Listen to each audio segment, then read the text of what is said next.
Hey everyone, I'm super excited to share something a little different with you today, something I've been working on behind the scenes for quite a while.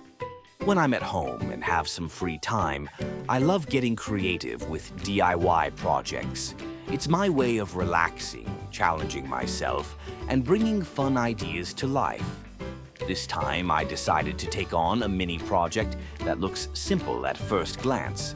But trust me, it was anything but easy.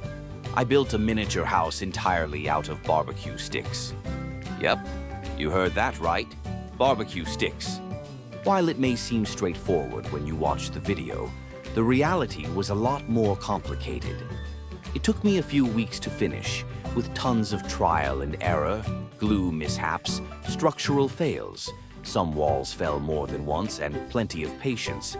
But honestly, every little mistake taught me something new, and seeing it come together in the end was totally worth it. I really hope you enjoy watching this as much as I enjoyed building it. If you're into DIY, crafting, or just curious to see how something simple can turn into something really cool, stick around. There's more coming soon. Thanks so much for watching and supporting what I do. It means the world.